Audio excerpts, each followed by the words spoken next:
Dios. Amén. Gloria al Señor. Hermanos, los hermanos les van a entregar a continuación el material que vamos a utilizar esta noche. Recuerden que desde hace algunos lunes hemos estado impartiendo un proceso formativo de enseñanza para supervisores. Esta será la capacitación que todo supervisor de esta iglesia va a tener que cursar en la escuela de liderazgo antes de tomar la responsabilidad de ser supervisor de sector. Todas estas enseñanzas, hermanos, son una sistematización de los contenidos que tanto el pastor general como especialistas en materia del sistema celular han elaborado, y lo que hemos hecho únicamente es sistematizar para que esto tenga un orden lógico. La cita bíblica, hermanos, que vamos a utilizar como referencia se encuentra en la primera carta del apóstol Pablo a Timoteo, capítulo 4, versículos del 15 al 16. La palabra de Dios dice: sé diligente en estos asuntos, entrégate de lleno a ellos, de modo que todos puedan ver que estás progresando. Ten cuidado de tu conducta y de tu enseñanza, persevera en todo ello, porque así te salvarás a ti mismo y a los que te escuchen.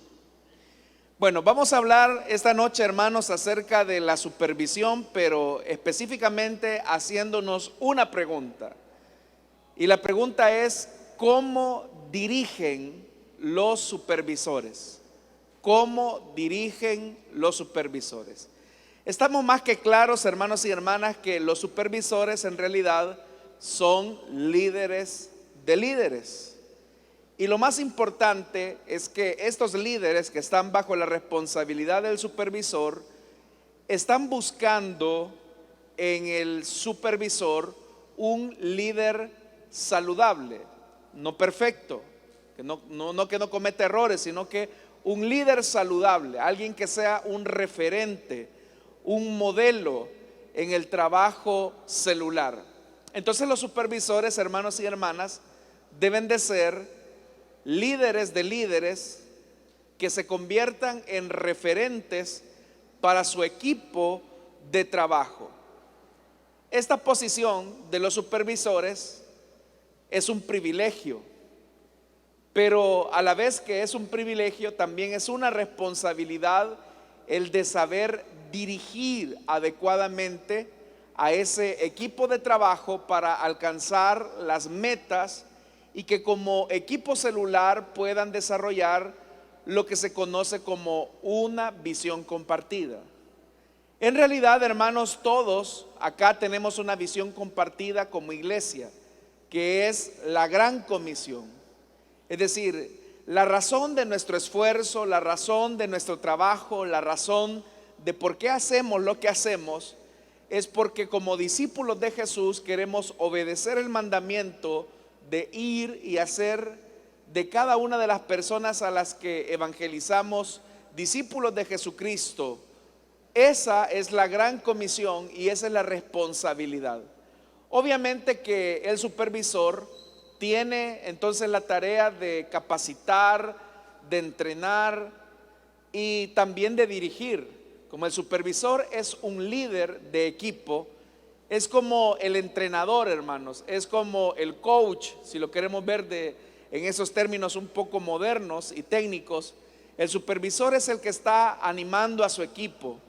Es como el entrenador de fútbol o de cualquier otra disciplina que se encarga de sacar lo mejor de los hombres que están en la cancha o en un escenario deportivo. Lo que el entrenador busca es tratar la manera de estimular el crecimiento, la disciplina, el crecimiento de cada uno de los integrantes del equipo. Eso precisamente es lo que hace un supervisor. Por eso es que usted recordará que en una de estas enseñanzas decíamos, hermanos, que el supervisor no es un jefe, no es un caudillo. En realidad el supervisor es un asesor, es alguien que alienta, es alguien que capacita, es alguien que constantemente está animando. Entonces, esa posición privilegiada es una responsabilidad que se debe de ejecutar de manera adecuada. Entonces, si eso es así, el supervisor tiene un gran privilegio de convertirse en referente para los líderes. Pero a su vez, hermanos, tiene una gran responsabilidad porque debe de dirigirlos bien. Piense por un momento en un entrenador de un equipo que no dirige adecuadamente a su cuadro, que no lo motiva, que no lo alienta, que no lo entrena de manera adecuada. Pues ese equipo está destinado al fracaso, está destinado a la derrota. Pero el entrenador que es eficiente trata la manera de dar lo mejor de sí, comparte su experiencia, su conocimiento. Por eso es que usted puede ver que casi siempre los entrenadores de equipos de fútbol son personas, son deportistas que ya están retirados, pero han acumulado una serie de experiencia a lo largo de su carrera deportiva que la ponen en función de los equipos que van a entrenar. Cuando un equipo no funciona, usted sabe que lo que hacen las juntas directivas de esos equipos no es sustituir al plantel, sino que lo que hacen es cambiar al entrenador, porque ellos entienden que entonces el entrenador no está haciendo una buena tarea. Al hablar acerca de esto, en una muy buena parte los líderes se sienten desmotivados cuando no tienen un supervisor que les acompaña. Es decir, ellos no se sienten animados a dar lo mejor de sí porque nunca ven a su entrenador o a su asesor o a su supervisor en la cancha. Y la cancha de trabajo para nosotros es la célula, son los barrios, las comunidades. Entonces, cuando los líderes, los anfitriones, los colaboradores no ven al supervisor en el campo de trabajo, ellos se sienten desalentados, desanimados, porque creen que están solos. Y cuando ese sentimiento de soledad embarga al equipo, entonces ahí, hermanos, es donde no se logra desarrollar lo que se conoce como una visión compartida. Entonces cada quien comienza a hacer lo que mejor le parece. Entonces algunos desarrollan el síndrome del miniculto, otros hacen una célula con características de tipo campaña evangelística o evangelizadora, pero no hacen de la célula el sitio donde los amigos y los hermanos puedan ser discipulados. Entonces lo primero, hermanos, que el supervisor debe de tener para desarrollar bien ese esfuerzo es que los supervisores deben de dirigir con convicción. Ese es el primer punto. Los supervisores deben de dirigir con convicción.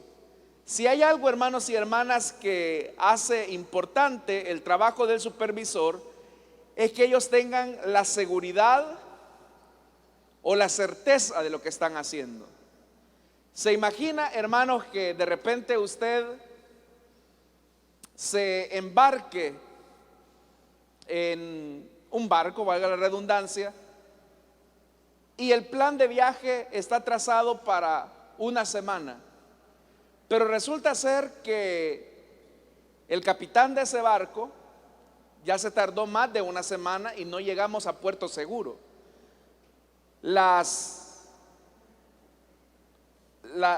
recursos, los alimentos, las dotaciones comienzan a escasear y uno le pregunta al capitán: oiga, ¿y por qué no llegamos?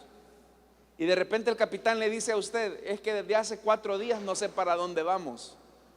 Pues obviamente que eso produciría mucha inseguridad. Si un supervisor no tiene convicciones firmes de por qué el Señor lo ha llamado, la gente no se va a sentir segura. Entonces los supervisores que dirigen con convicción tienen una certeza de que quien los ha colocado ahí no ha sido el pastor, no ha sido la iglesia, sino que los ha llamado Dios. Es decir, su vocación es divina.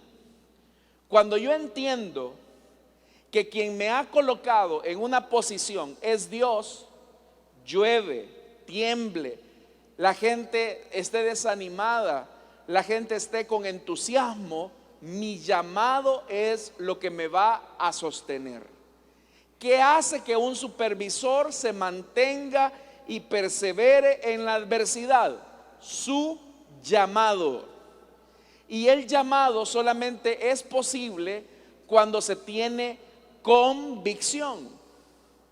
Y de hecho, hermanos y hermanas, en términos prácticos, el cristianismo generalmente, en su totalidad, está basado en convicciones, no en emociones. ¿Qué pasaría si nuestro cristianismo estuviese fundamentado en emociones, hermanos y hermanas? ¿Qué sucedería? Bueno, que nuestro trabajo estaría limitado o influenciado por nuestro estado de ánimo. Y en muchas ocasiones, desde este púlpito, yo les he dicho a ustedes el enorme peligro que existe cuando las personas hacen lo que sienten y no lo que deben. Le aseguro, estimado hermano, que este día, hoy lunes, por la mañana, seguramente quizás cuando despertó a eso de las 4 de la mañana para prepararse para ir a su trabajo, usted no sentía de ir a trabajar, usted no sentía de atravesar ese tráfico, usted no sentía de bañarse con agua helada, le aseguro que no sentía ganas de hacerlo. ¿Pero por qué lo hizo? Porque debía hacerlo.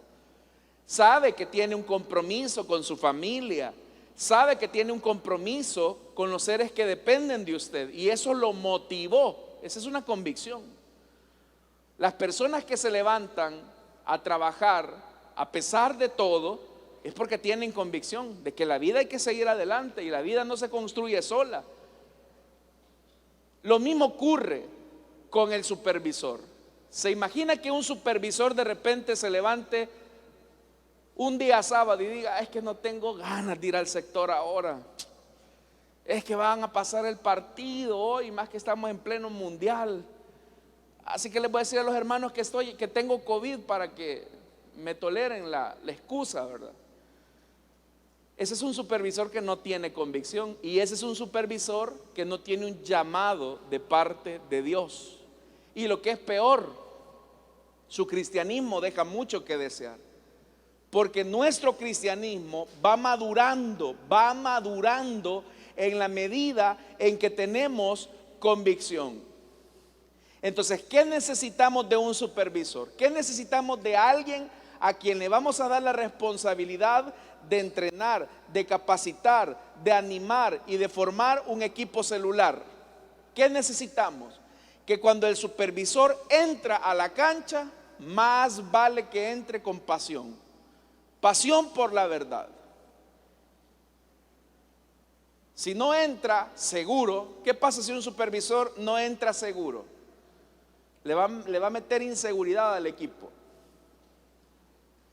Le aseguro, hermanos y hermanas, que los mejores directores técnicos de un equipo son aquellos que alientan a sus equipos a que van a ganar.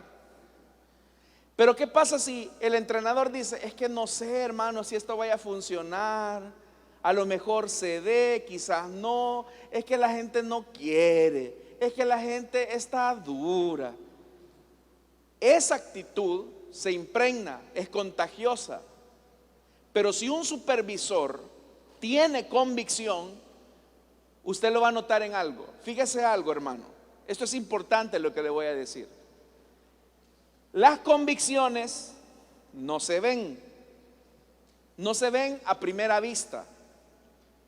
¿Cómo sabe usted cuando una persona tiene convicción? Vea la temperatura de su pasión. Usted puede ver qué tan profundas son las convicciones de una persona en la misma proporción en que es contagiosa su pasión. Si una persona tiene Si una persona tiene una convicción que no es muy profunda, su pasión no será tan intensa. Pero si una persona tiene convicciones profundas, su pasión va a ser contagiosa. Es una persona que va a estar dispuesta a incendiar, a conectar a otros con su misma temperatura. Entonces, hermanos y hermanas, algo que es importante es que el liderazgo en cualquier nivel, y ya no se diga los que son líderes de líderes, el liderazgo se fundamenta en convicciones. Las convicciones son los que le van a dar el soporte, son los que le van a dar el soporte al liderazgo. Pero la pasión es lo que le va a dar el impulso que surge de esas convicciones. Entonces, un supervisor que no tenga convicción, a las primeras de cambio, cuando hayan dificultades, va a tirar la toalla. ¿Cuántos supervisores están acá? Hermanos y hermanas, digan amén los supervisores. Los que son supervisores saben que la obra de Dios no es fácil. Los que ya tienen años de estar como supervisores acá saben que la obra de Dios no es fácil. Pero ¿qué es lo que estimula a un supervisor para sobreponerse a la adversidad? Su convicción. La primera convicción es: Dios me ha llamado.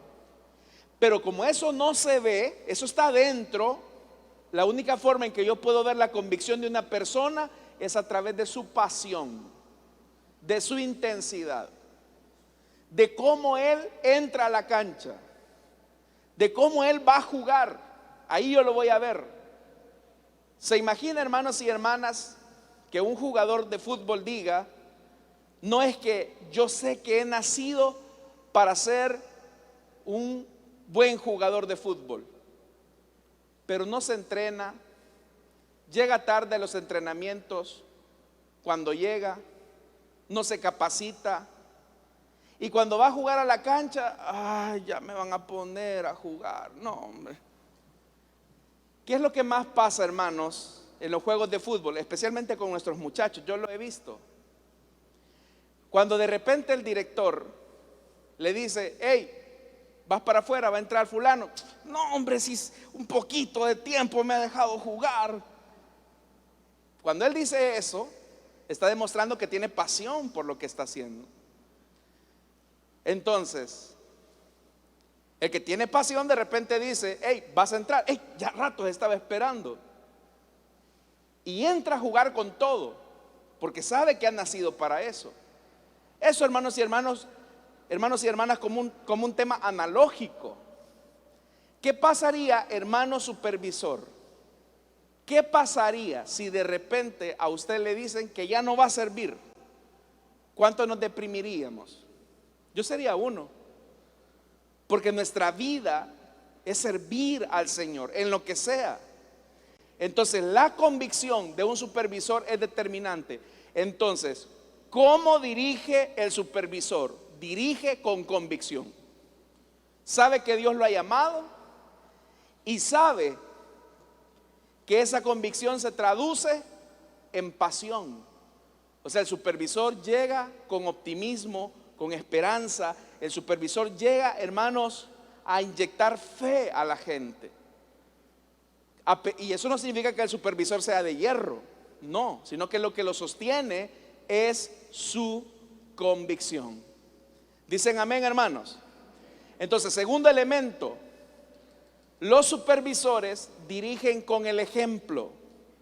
Creo que no hay mayor ejemplo para el liderazgo cristiano que la persona de Jesús. Jesús es el modelo por excelencia de ejemplo cristiano. Él dijo: yo soy el buen pastor. ¿Está bien? Jesús dijo que Él era el buen pastor. Pero si Él solamente se quedaba con eso: yo soy el buen pastor, pero cuando la oveja se le descarría, no va.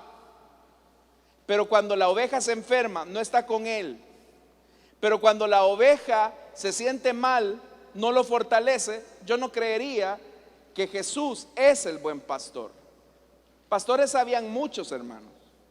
Este pasaje es muy profundo, Porque la afirmación de Jesús es: yo no soy cualquier pastor, soy el buen pastor. Pero ¿en qué se traduce que Jesús es el buen pastor?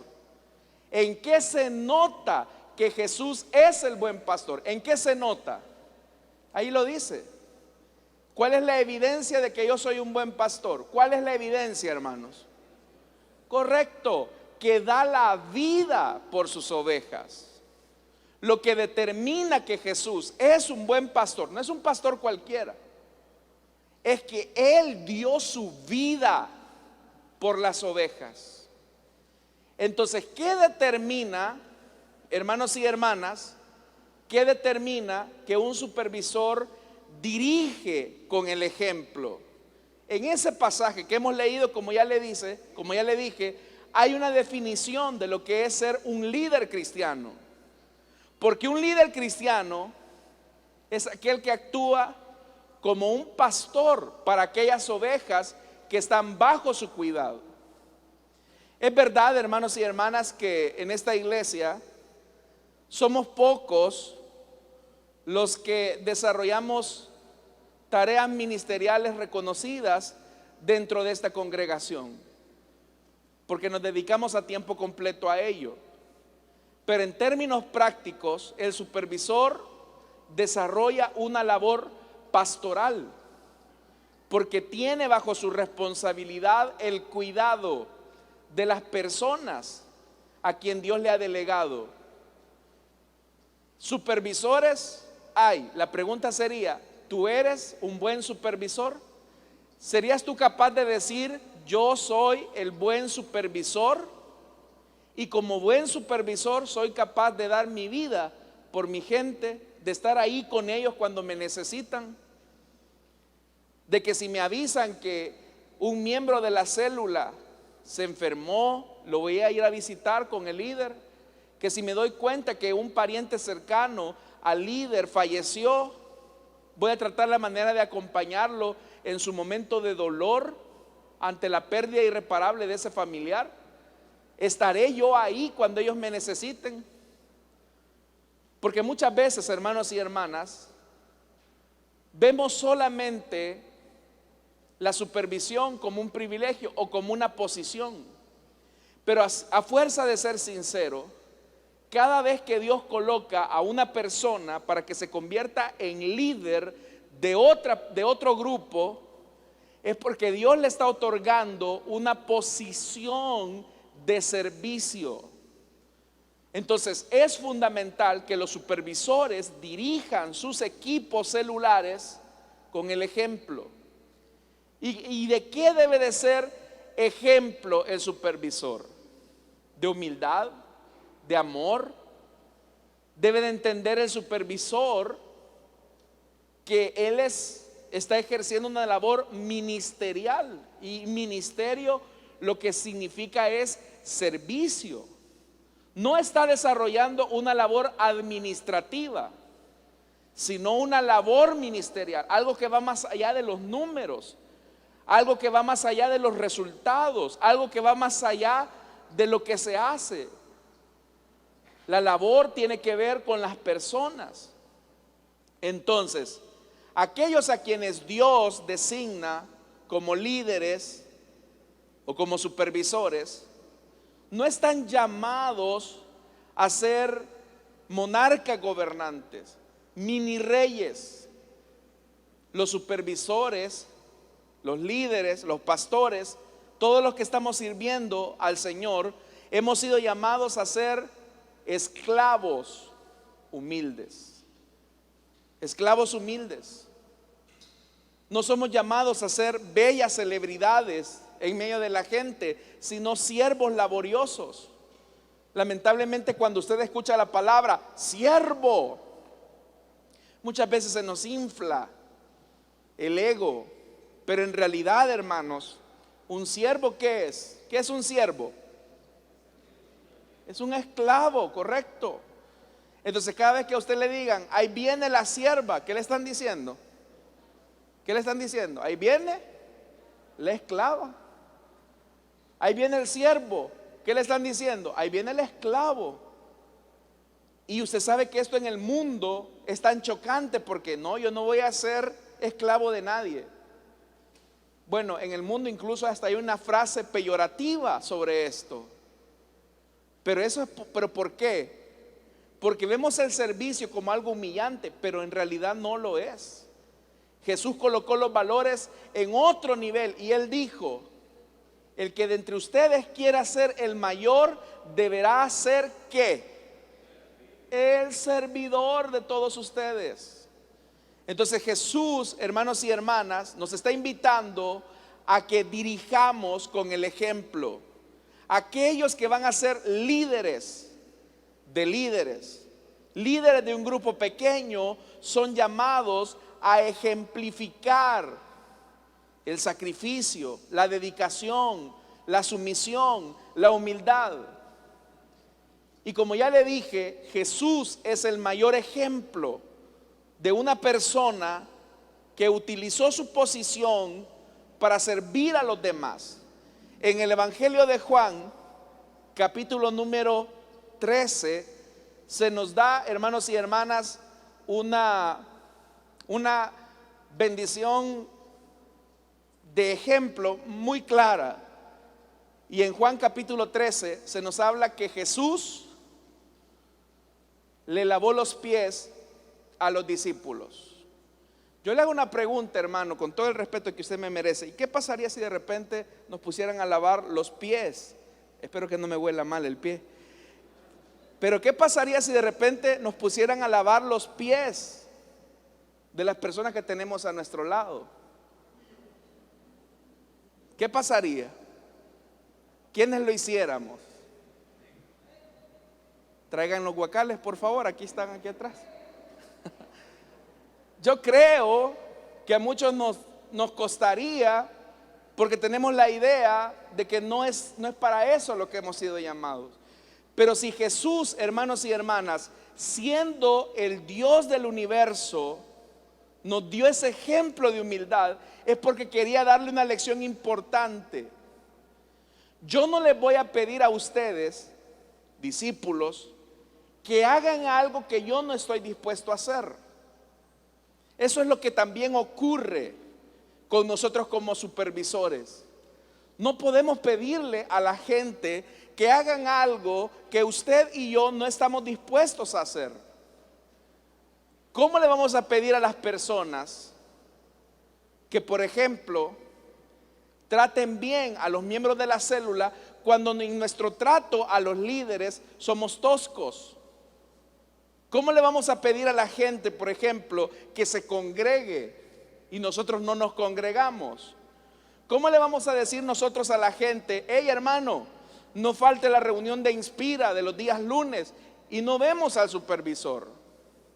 Hay cosas, ¿verdad?, que se sobreentienden, el trabajo, entre otras cosas. Pero el ejemplo, hermanos y hermanas, es más atrayente que las palabras.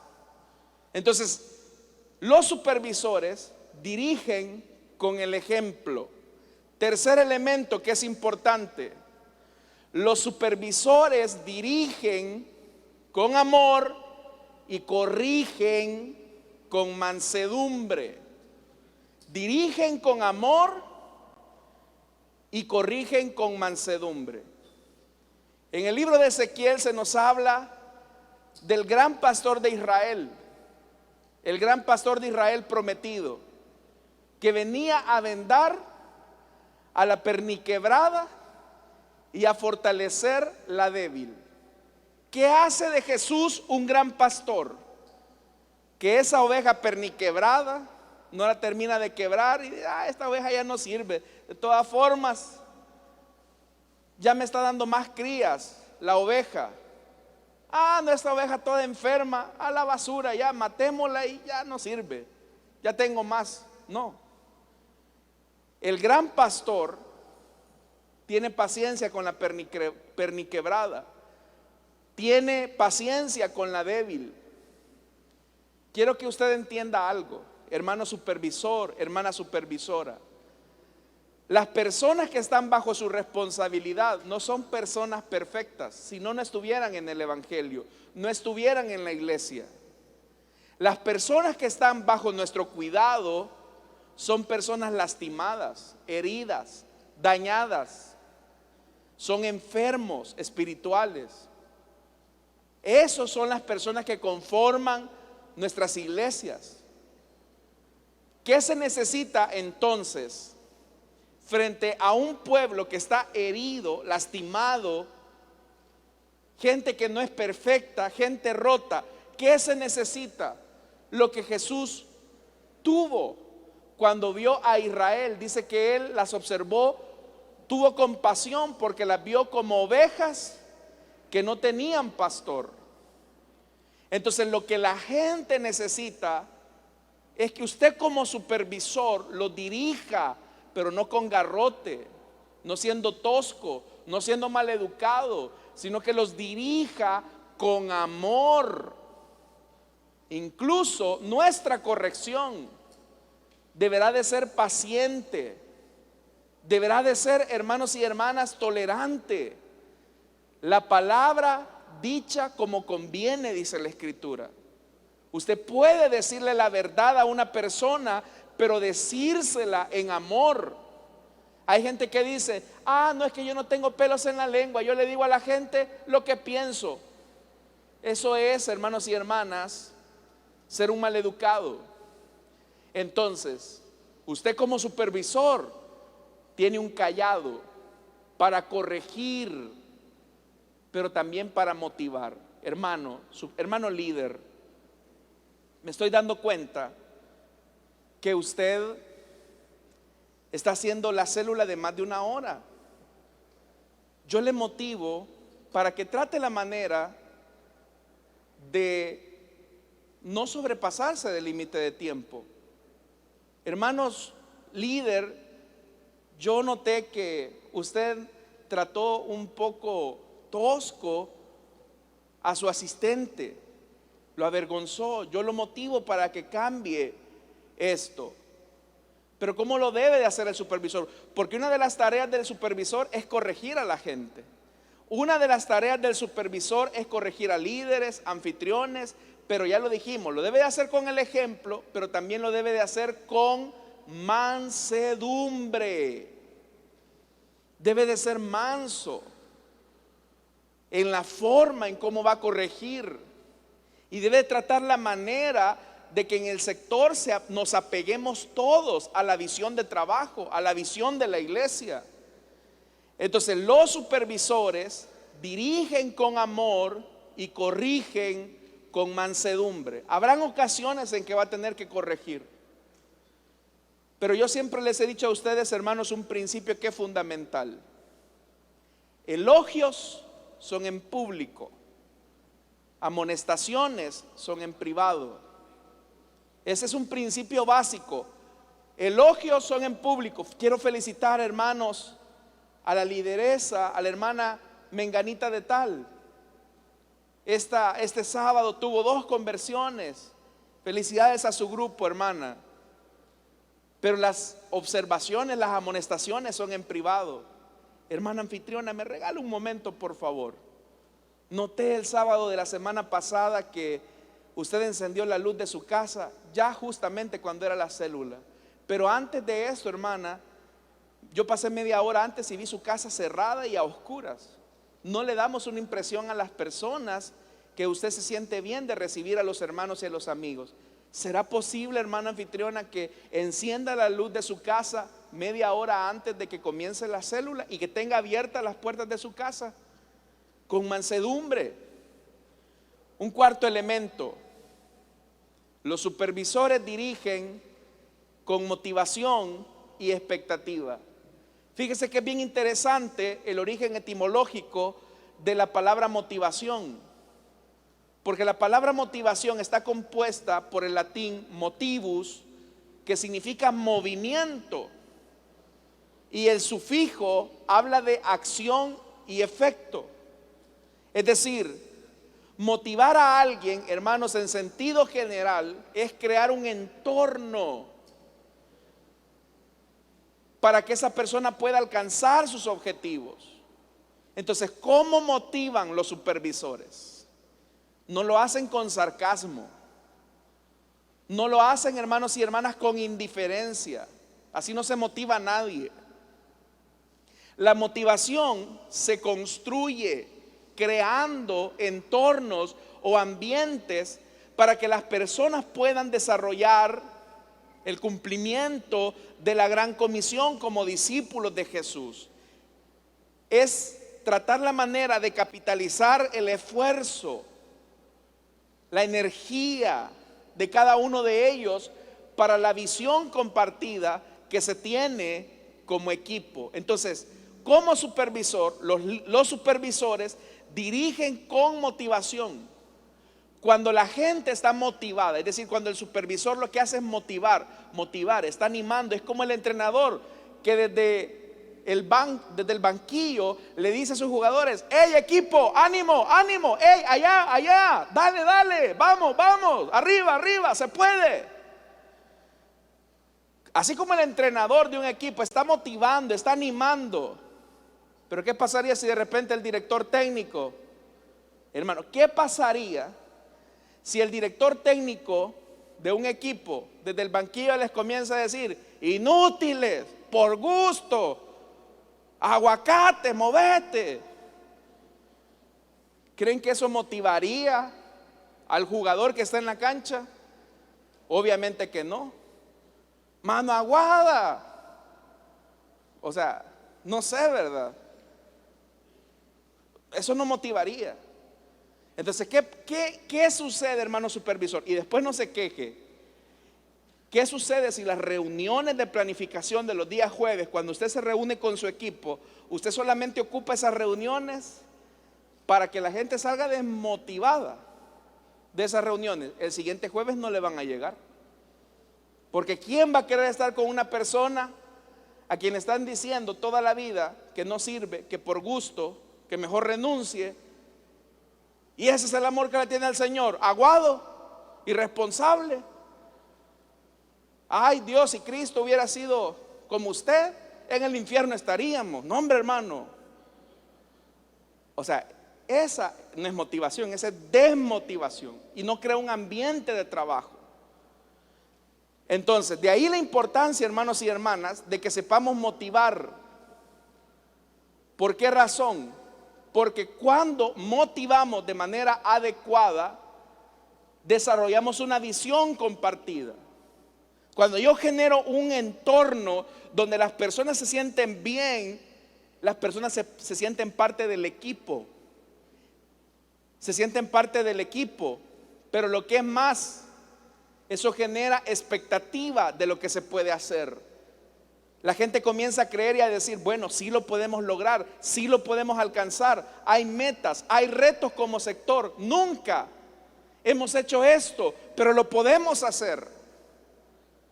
Pero cuando la expectativa se ha perdido, es cuando los retos parecen difíciles de alcanzar. Y es bien difícil, hermanos, que las personas den más de lo que pueden si no están motivados, si no tienen expectativas. Quiero decirles algo, estimados hermanos, y se lo digo con toda sinceridad. Esta iglesia, nuestra iglesia, tiene la posibilidad de alcanzar a la mayor parte de población del departamento de Santa Ana si no nos lo proponemos. La iglesia tiene la capacidad. Tenemos la infraestructura, tenemos la radio, tenemos un equipo celular, tenemos todo eso. Y obviamente lo fundamental, que es a nuestro Dios de nuestro lado, que es lo fundamental. Pero en el sentido humano tenemos la capacidad para alcanzar a muchas personas. ¿Por qué no lo hacemos? Porque en muchos casos la desmotivación ha llegado a los sectores. Los líderes están desmotivados. ¿Qué pasa si un ejército antes de ir a la guerra sale desmotivado, hermano? Va a ir a fracasar. ¿Sabe? Este año participamos de un evento que no era nuestro. Y ese evento se desarrolló en 2 días, viernes y sábado. Aquí el hermano Pedro no me deja mentir porque él fue el día viernes y me mandó una fotografía del evento el día viernes. Hermano, el estadio estaba solito, solo, vacío. Y nosotros teníamos el desafío, hermanos, de llegar al día siguiente. Los que fuimos sabemos qué fue lo que pasó. El sábado se topó eso, hermanos. Y yo le aseguro que la mayor parte de gente que estuvo ese día era de nuestra iglesia. ¿Qué significa eso, hermanos? Que cuando venga nuestro propio evento, ese estadio nosotros lo podemos llenar para la gloria de Dios. Pero se necesita tener expectativa, motivación, y eso fue lo que pasó este año. Pero ¿cómo se logra la motivación? ¿Cómo yo motivo a mi equipo? Estando cerca de ellos, trabajando con ellos. Pero ¿qué pasa si un supervisor aparece allá a las 500? Nunca visita, nunca está en la iglesia, nunca motiva el transporte. ¿Qué va a pasar? La gente se va a desmotivar. Entonces necesitamos que los supervisores dirijan con motivación y expectativa. Bien, hermanos, hoy nos vamos a reunir nuevamente, hermanos. Formen grupos de 5 o 6 personas. Y la pregunta es: ¿cómo influye de manera positiva o negativa la forma en que dirige un supervisor a su equipo celular? Pueden reunirse, estimados hermanos.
Bien, hermanos, hemos concluido este ejercicio.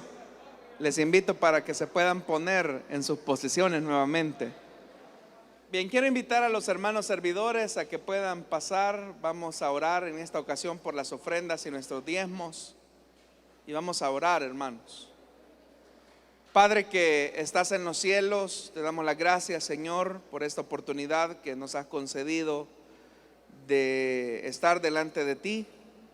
Queremos pedirte, por favor, que bendigas a tu pueblo, bendigas las ofrendas y los diezmos que ellos traen. Queremos pedirte, Señor, que les bendigas.